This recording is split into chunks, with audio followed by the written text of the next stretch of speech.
At 73, the question everyone wants answered is this: aren't you absolutely miserable being single?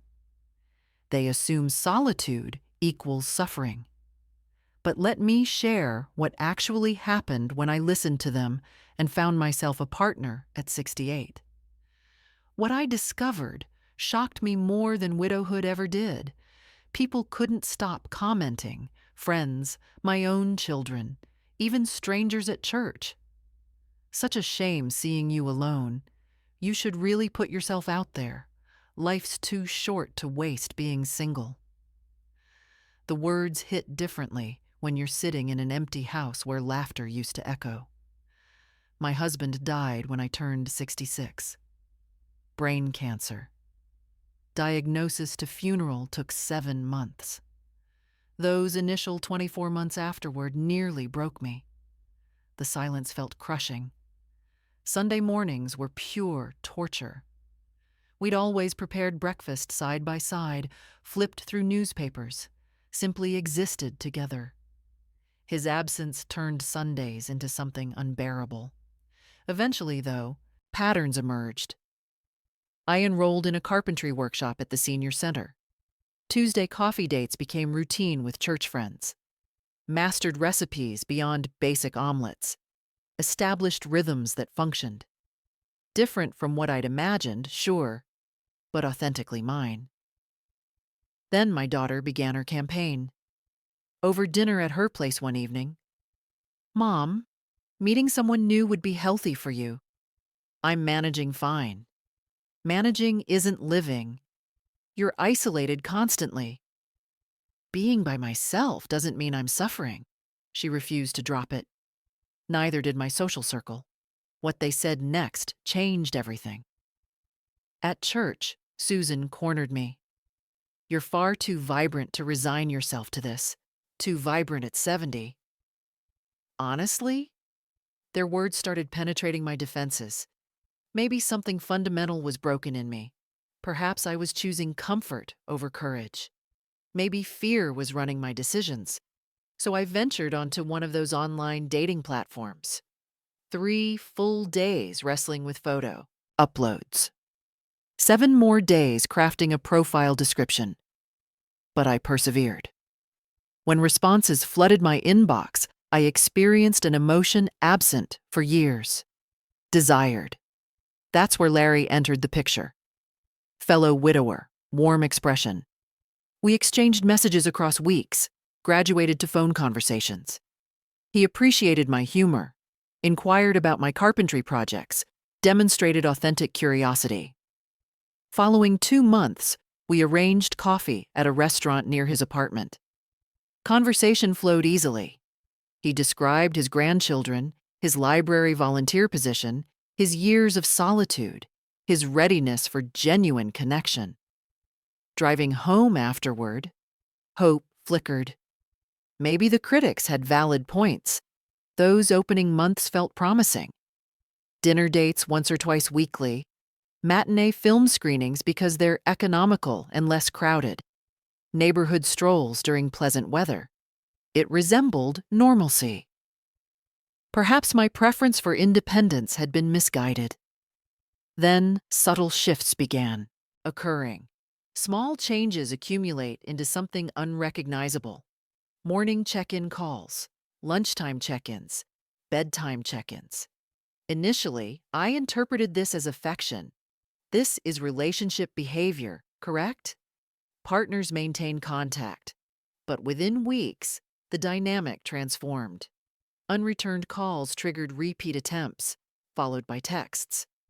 "Where have you disappeared to?" Getting concerned. "Why the silence?" One Tuesday during coffee with my group, my phone vibrated continuously. Larry's name. I ignored it. Returning his call 60 minutes later, met with upset. "I had zero idea about your location. You know Tuesdays are my coffee group." "But you didn't respond." Heaviness settled in my chest. Guilt for spending 1 hour with friends. And that was just the beginning. Weekends became negotiations. Every Saturday demanded activities. visiting his daughter, shopping mall excursions, trendy restaurant experiments. Requesting a quiet weekend at home sparked resistance.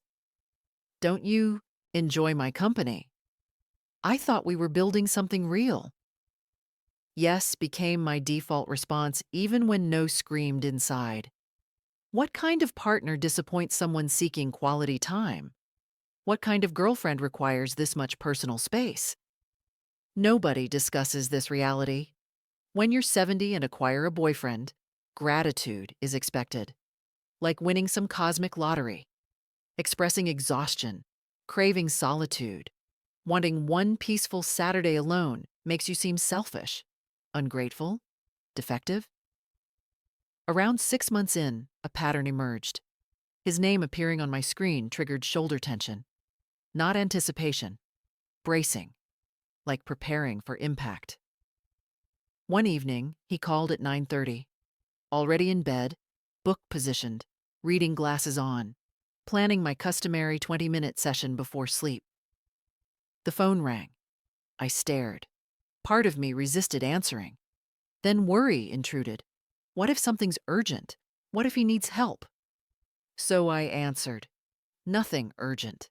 Simply wanted discussion about his day, his son's irritating comment, anxiety about next week's medical appointment.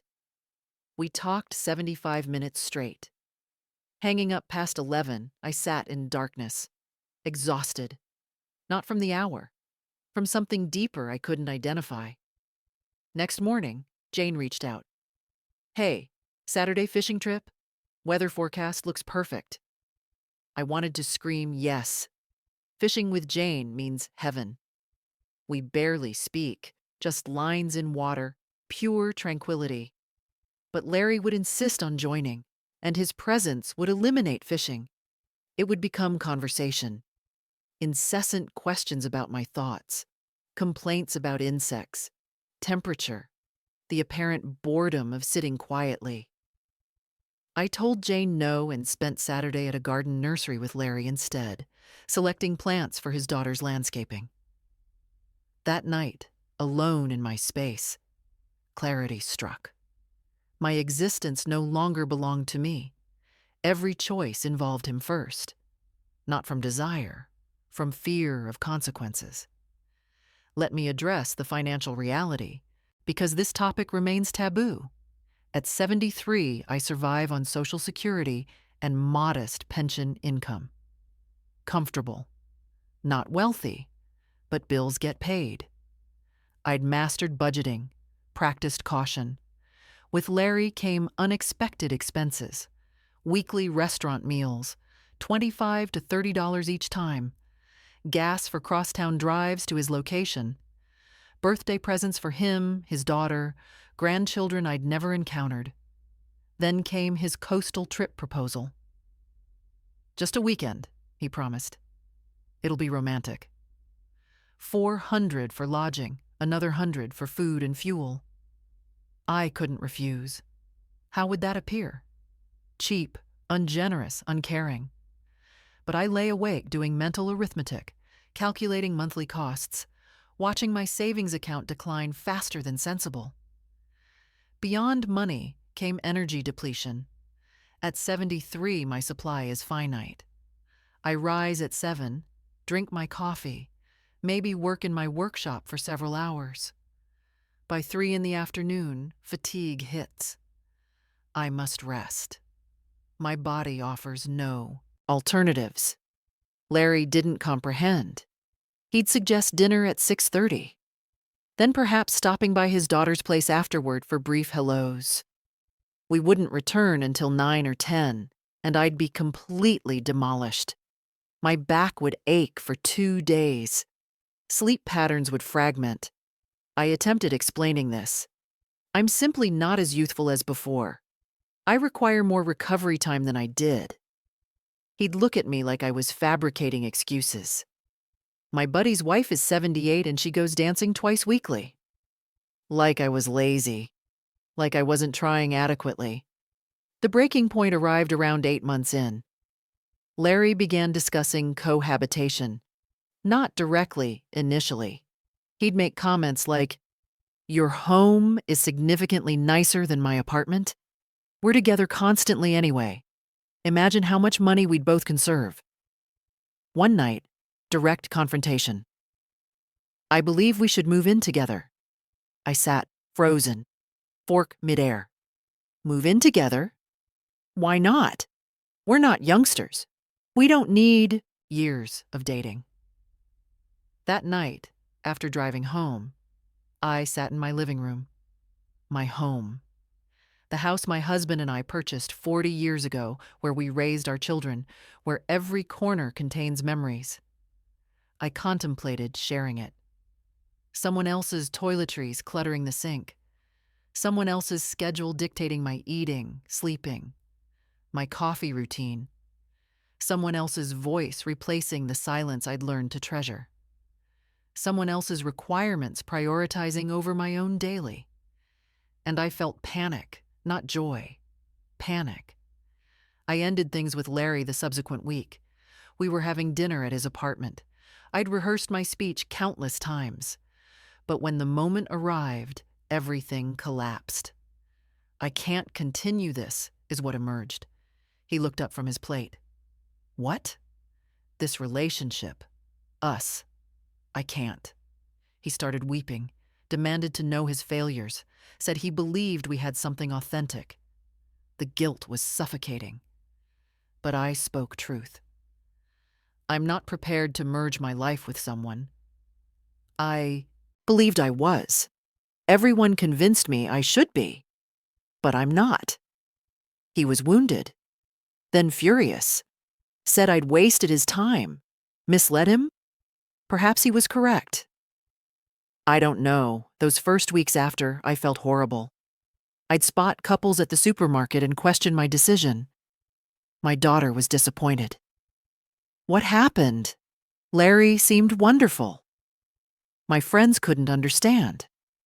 Susan said, "You're going to regret this." But slowly, transformation began happening. I woke one morning, and my first thought wasn't about calling Larry. It was, what do I want to do today? I resumed fishing with Jane, rejoined the carpentry class I'd been skipping, had quiet evenings at home, reading or watching whatever I wanted without guilt, without my phone buzzing hourly. And I wasn't suffering. Everyone kept asking, "Aren't you lonely?" No. I was peaceful. For the first time in 12 months, I felt like I could breathe. Here's what I learned. A distinction exists between being alone and being lonely. With Larry, I was never alone. But I was lonely because I couldn't be myself. Couldn't express what I needed. Couldn't live the way my body and mind required living. I was constantly adjusting. Constantly worried about disappointing him. That's a different kind of loneliness. The kind where someone's sitting right beside you, but you've never felt more isolated because they don't see you. They see who they need you to be. It's been 3 years since Larry. I haven't dated since. People still ask if I've considered trying again. Maybe with someone different? Someone more independent? No, I haven't. And I won't. Because I finally understand something. I pursued a boyfriend because I was afraid. Not because I was lonely. Because I was afraid of what people would think if I remained alone. Afraid my daughter would worry endlessly. Afraid my friends would pity me. Afraid that being alone meant I'd somehow failed. That fear drove me into a relationship that made me miserable. And every day I stayed, I was telling myself, you can't be happy by yourself. You need someone to be complete. You're not enough on your own. Now I wake up every morning at 7, make my coffee exactly how I like it, strong with just a little cream. Spend my mornings in the workshop if I want, or I go fishing, or I do absolutely nothing. And I don't have to explain myself to anyone, don't have to check in, don't have to manage someone else's emotions, don't have to feel guilty for wanting space. My daughter finally stopped pushing last month. She said, "Mom, you seem happier now." And she's right. I am happier. Not because I found the perfect person, but because I found peace.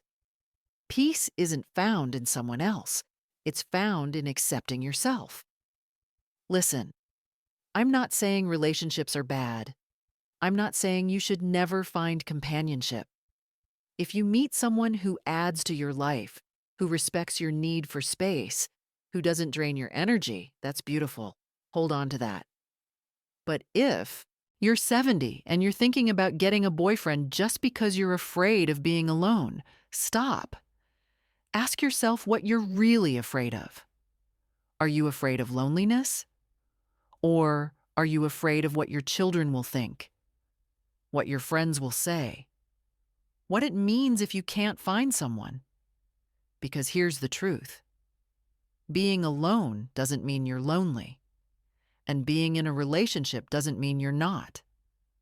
I have a friend, Martha, 75 years old.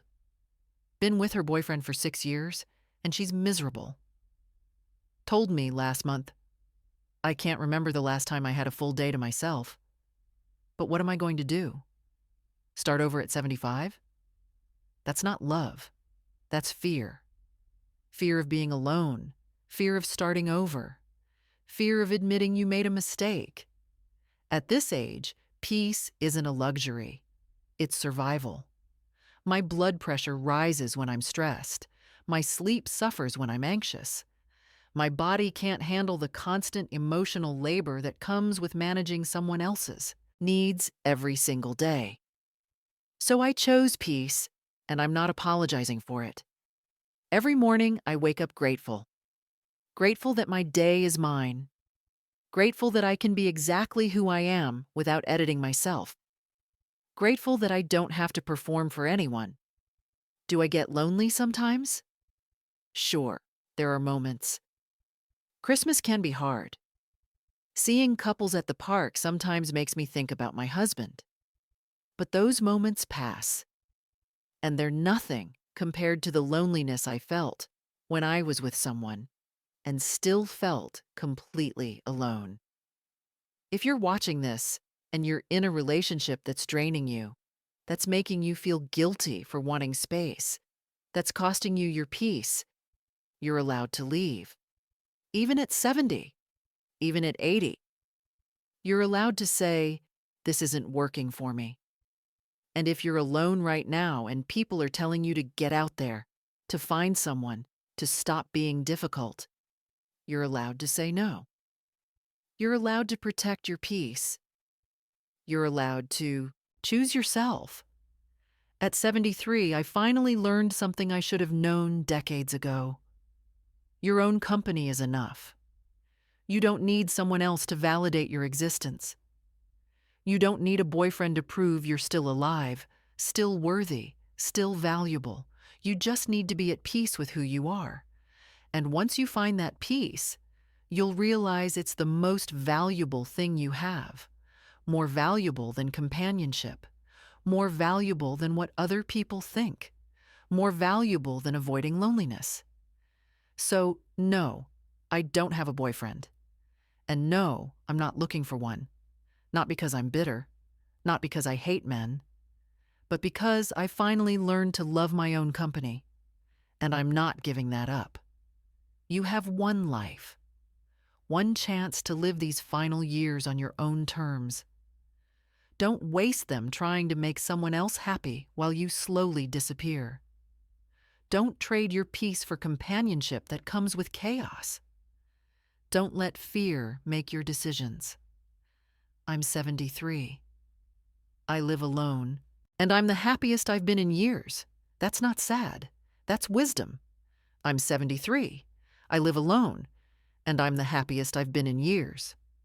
That's not sad. That's wisdom. If this resonates with you, do me a favor. Hit that like button.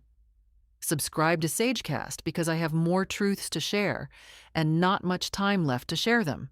And if you know someone who needs to hear this, someone who's afraid of being alone, someone who's in a relationship that's draining them, Share this video with them. Sometimes people need to hear it from a stranger, someone who's already lived it, someone who's on the other side. Leave a comment. Tell me your story. Are you alone and happy? Are you in a relationship and lonely? What are you going to do differently? The clock is ticking for all of us.